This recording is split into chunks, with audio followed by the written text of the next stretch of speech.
Part 1. Don't worry, the parts are short. When I was in 8th grade, Mad Magazine was in its prime. If you don't know, Mad Magazine, created by a gang of idiots, was a satirical comic book from back in the day that transformed into a magazine to avoid the freakishly strict comic book censorship in the 50s and was a full-blown cultural and political satire machine by the time I got my hands on one in the 80s. It was very popular, and I always thought it had something for every type of person inside. I enjoyed all the movie send-ups and the snappy answers to stupid questions, and of course the legendary fold-ins on the back cover. My parents never submitted to my begging, so I didn't have a subscription, but a series of emergency bowel surgeries I underwent in the 5th grade netted me a bundle of Mad magazines from well-wishing friends and family, and amongst that collection was a special edition. I don't remember anything about it other than it had an insert, a bunch of stickers, speech bubbles, comic style, and they said things like, "Someone wake grandma up," or "What, me worry?" which is the tagline of the mascot, Alfred E. Newman, and for purely nostalgic reasons, I have held on to the one remaining sticker from that sheet from 4 decades ago. This is what I have left. If I take it out of this bag, I'm sure it will crumble. I don't have any pictures, I realize, in 2025. I don't have any Polaroids, or I'm not going to do it to any photos hanging in my house. I've got to get some junk mail or something. Okay, I found some junk mail. This is perfect. See, you would just apply this. And there, that woman stating this, people, if I don't find a bathroom soon, it's all over. So you can see where this story's gonna go. So it was an 8x11 sheet of those stickers, and many months later I cut them into shareable squares with several stickers per square, and I brought them into school and gave them out in an attempt to buy friendship and bring levity to family photo albums across the parish. Part 2. Yeah, I guess I didn't really need to do parts, but Part 2. Sister Stephanie wasn't just my 6th grade teacher, she was my 4th grade teacher as well. For whatever budgetary reasons or hellish machinations perpetrated by unseen forces, when I was in 5th grade, she was reassigned from 4th grade to teach 6th grade. This was back when it was still alright for them to bash your knuckles with a yardstick here and there whenever these vessels of the Lord felt like it, and we had nicknames for different nuns. Sister Mike Tyson, Sister Terminator, Quick Draw McGraw, things like that.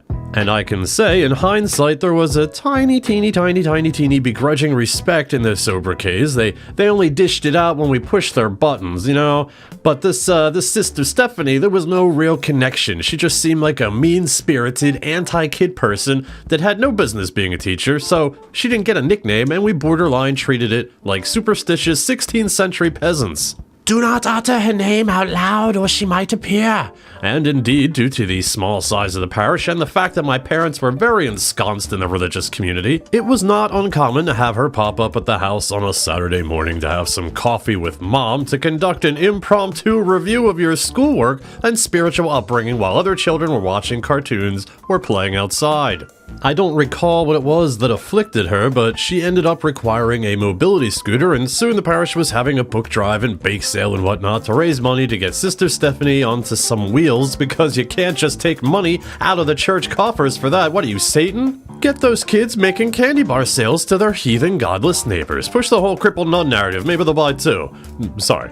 Several weeks later was Spirit Week, and the school buildings were decorated in bright colors with art projects done by the different grades, and the 6th grade was responsible for making the big sign that goes up in the hallway showcasing pictures from the events of the school year, and we taped a bunch of poster boards together and put the Polaroids on them and put flowers and drew pretty colors. "Congratulations on your new scooter," it said, which is kind of weird. She didn't do anything to get it, she was just given it. It should have said, "You're welcome for the new scooter." And surely you have guessed what has happened here due to the title of this story and what I talked about in Part 1. At some point after the sign was hung up, someone that wasn't me applied one of those speech bubble stickers to the center photo, so the first few parents that showed up on parent night got to see an image of Sister Stephanie on her new scooter with a speech bubble saying, "Where's the beef?" If you didn't know what Mad Magazine was, then you probably don't know "Where's the Beef" was the slogan of a massive ad campaign from Wendy's involving a little old lady complaining about other brands of burgers. "Where's the beef?" Some hamburger places give you a lot less beef on a lot of bun. But, as my older brothers later informed me, apparently there were sexual jokes about it, as in, "I'll show you where the beef is, know what I mean? Wink wink, nudge nudge."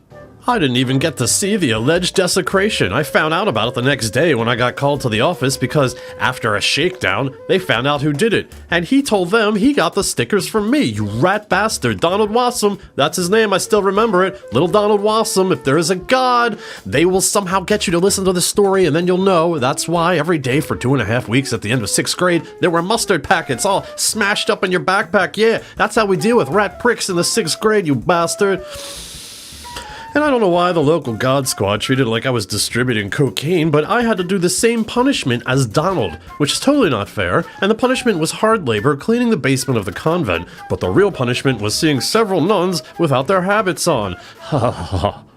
So as you can imagine, Mad Magazine was banned from the school, prohibiting 1st through 8th graders a fun way to pass the time. Donald Wassum got all the clout for doing something funny, and all I'm left with is this smoldering ember of resentment that I've carried with me into old age, and a disturbing amount of AI images that I had generated to illustrate the main crux of this story that I really gotta delete after this, because imagine if someone in my family found these without the context of this video. Whew. So while we may have had our differences, Sister Stephanie, mainly I was an innocent child and you a cantankerous hag, while we may have had our differences, and if there is some sort of afterlife and the action of me thinking about you summons your attention to this mortal plane, I just want to say, you're welcome for the scooter, not congratulations. Surely you can see how weird that was. Congratulations on your loss of mobility? That's friggin' morbid, but, I guess it doesn't matter to you now. Anyway, know that even though I consider it some sort of hell on earth that I had you in both grades, I really, really hope that wherever you are, well, I hope that you finally found the beef. Wink, wink, nudge, nudge.